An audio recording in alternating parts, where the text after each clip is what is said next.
Hey, what's going on, guys? James here representing the Geeky Comrade. I'm bringing you another video. Now, this one was one I said I was going to be making, I believe before I rebranded the channel back in August. And I finally finished up the script for it, and this is what should have happened in the original WWE Universe mode here on the channel. So, right away, all I want to talk about is the first month. Month 1, which of course, I guess, weeks 1 through 4 in Universe and Extreme Rules. That's all I want to talk about. But, first things first, we have to know, well, for me to go through and say what should have happened, we have to know what did happen. So if you're not familiar, I'll go through what happened on both Raw and SmackDown, and Extreme Rules, of course, in the first month of Universe mode originally.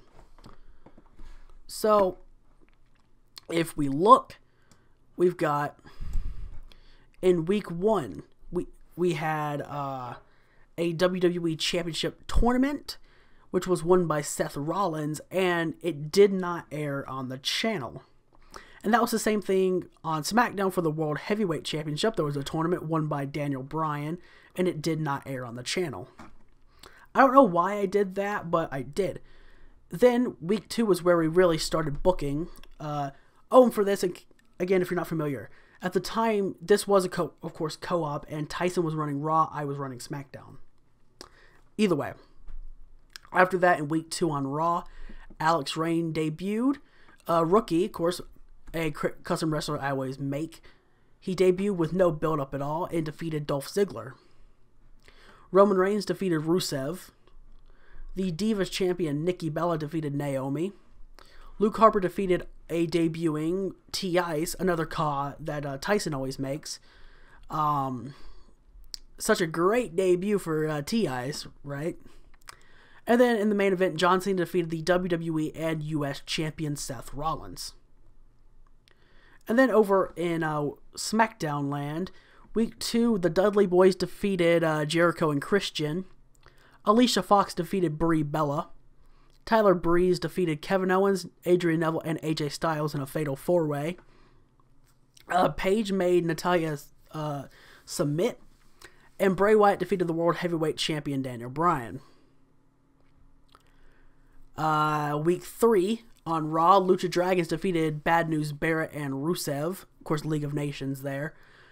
Then T.I.'s bounced back, defeated the WWE and US champion Seth Rollins, because that makes sense. Luke Harper defeated The Miz. The Diva champion Nikki Bella defeated a debuting Caitlyn Rain, another caw I always make. And then, again, what a great debut. And then Roman Reigns defeated Dean Ambrose. Week 3 on SmackDown, Paige defeated Alicia Fox. Tyler Breeze defeated the Intercontinental Champion Ryback. 2 mystery men attacked the Dudleys, which allowed the rookies Alex Reign and T-Ice to pick up an easy win, yet we didn't book T-Ice and Alex Reign to turn heel. Whatever. Chris Jericho defeated Kevin Owens, and then Bray Wyatt defeated Randy Orton. Week 4 on Raw, Fandango defeated R-Truth. Kid and Cesaro defeated the WWE Tag Team Champions, The New Day. Rusev defeated Alex Reign. Well, so much for gaining momentum for Alex, right? Reigns defeated Cena, and then Rollins defeated Dean Ambrose. And then week 4 on SmackDown, Chris Jericho defeated Tyler Breeze. So much for gaining momentum for Breeze.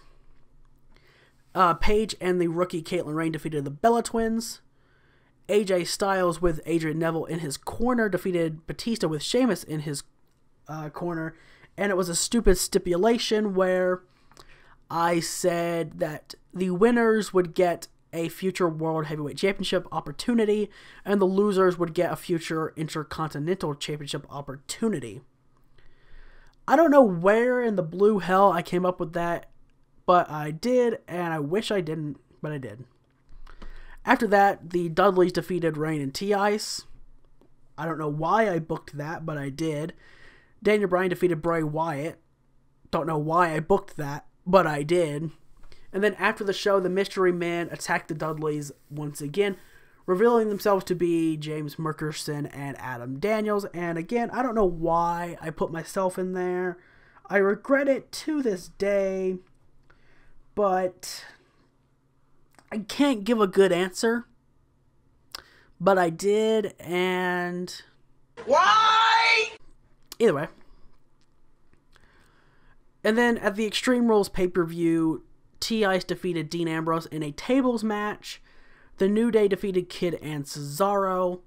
Alex Rain defeated Rusev. Nikki Bella defeated Paige and Caitlin Rain. The Dudley Boys defeated the Mystery Men. Ryback defeated Tyler Breeze. Bray Wyatt was attacked in the back by Kevin Owens and Sami Zayn, not allowing him to come out and fight Daniel Bryan. And then Seth Rollins defeated John Cena and Roman Reigns. So, there are a lot of issues that Tyson and I had with this first Universe pay-per-view. Clearly a lot of issues. But I'm not going to waste any time, really. I'm just going to jump straight into now what should have happened in month 1. So right off the bat, for both shows, I should have showcased the tournaments in week 1 in some way. Now, I probably wouldn't have done like the 4 tournaments that I held, because I remember them being 16-man tournaments. But what I could have done in that case is actually showcase them and then split them apart throughout the weeks. How I'm booking the World Heavyweight Championship tournament in the new co-op universe now. But that's the obvious thing. I should have showcased the tournaments, and that's it. After that, I would say I shouldn't have had the rookies, at least not all of them, debut that early. In reality, I would only be okay with, of course, the 2 of us on SmackDown, and then Alex on Raw. And speaking of Alex, I wouldn't want Alex to beat Ziggler in his debut match. I want him to look good in the match, but I would not want him to defeat Ziggler. But what I could do, I could have Ziggler turn heel if I did decide to keep Alex as the winner, and then have those 2 feud with Ziggler not happy about losing to a rookie. Or I could also keep Alex winning and have him get cocky, have him be the heel, Ziggler be the babyface, with Ziggler trying to beat some respect into Alex. But either way, I would have preferred if Ziggler picked up the win there. Now let's skip to the WWE Championship scene on Raw. Now, Roman Reigns beating Rusev in week 2, Ambrose in week 3, and Cena in week 4. All of that was fine. Nothing really wrong with that. In fact, his build-up was good. And it's a shame that he was the only one that was ready to face Seth at Extreme Rules. And not a shame because, I mean, Reigns and Rollins would have been a good match if done right. But it just sucks that, you know, at the time Tyson was like dead set on getting Dean Ambrose into the WWE Championship match that, like, I'm pretty sure he wanted a Shield triple threat, and it just overall kind of sucked that we ended up having a triple threat there instead of just having the one-on-one between Reigns and Rollins, which is, I don't know, it sucks. Like, Cena didn't deserve to be in the match, but Reigns did. It should have been a one-on-one. Either way, I will say though, I liked Dean Ambrose's slow descent into the mid-card with his losing streak. But what Tyson and, of course, myself having input should have done was build more on the losing streak and his slow descent into madness. Wait, no, his slow descent into the mid-card. Sorry, I've been watching way too much Math Whiz. Anyway. At that point, though, I would want to have Ambrose keep trying to be in the main event and just keep slipping up. Then we could have Ambrose still face T.I.'s, if he's even debuted at that point, or it could be someone else. Have him face them. It could be at It could be on Raw. It could have been a pay-per-view. It didn't really matter. But have him lose to that person and then have that seal his place in the mid-card for the time being, of course. Other than that, the tag division, we could keep Cesaro and Kid beating the New Day. But just one win does not warrant a title match. Not in the slightest. All we had to do was just build up a couple of contenders, to face off at Extreme Rules. Easy as that. Then we can build up to a title match at the next pay-per-view, or a surprise title match on Raw or SmackDown and elevate that episode. But, either way, we didn't do that.